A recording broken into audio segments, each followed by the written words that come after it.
I'm Chris Woolsey from Prendergast Butchers, based in Haverfordwest. We're a small family butcher shop there. We source all of our produce from in and around Pembrokeshire, from farms and up into Cardigan and as far as across as Carmarthen. So we decided to enter for a second year into the Put Your Best Sausage Forward. We've come up with a new sausage this year, which is our pork and wild garlic.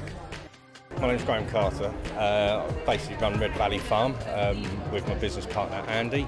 We basically specialise in wild boar. Being that we're defending champion 2 years on the trot, I thought it would be acquaintant to put in a sausage called the Grand Slam. Yeah, I can't say much more about my sausages really, apart from they're amazing. Hi, I'm Laura and I'm the brand manager for Edwards, the Welsh Butcher.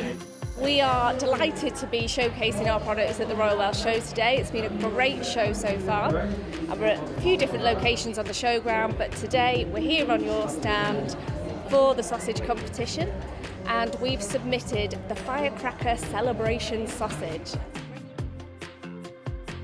Hi, I'm Steve Vaughan. I'm retired now, formerly of Vaughan's Family Butchers. I've come down today to judge the sausage competition. There was 3 really good sausages in there today.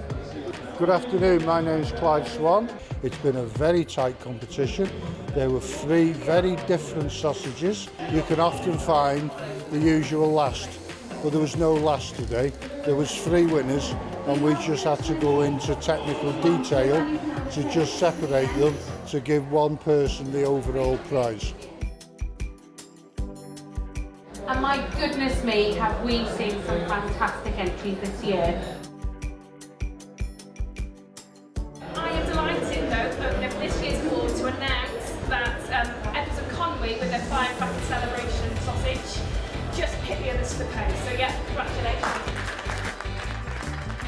Oh, well, like I said, with it being a special edition sausage, the master butchers have really put all their efforts into to make it special for our 40th anniversary year. That more people will hear about Welsh pork and they can, enjoy the product. I would strongly suggest that everyone supports all local producers, whether that's pork, beef, lamb, even the vegetables. I think that we have some of the best meat in the world, or the best meat in the world, within West Wales and Wales as a whole. The standard of pork in Wales at the moment is very good. I know there's a lot of imported pork coming in, but it's not a patch on Welsh pork.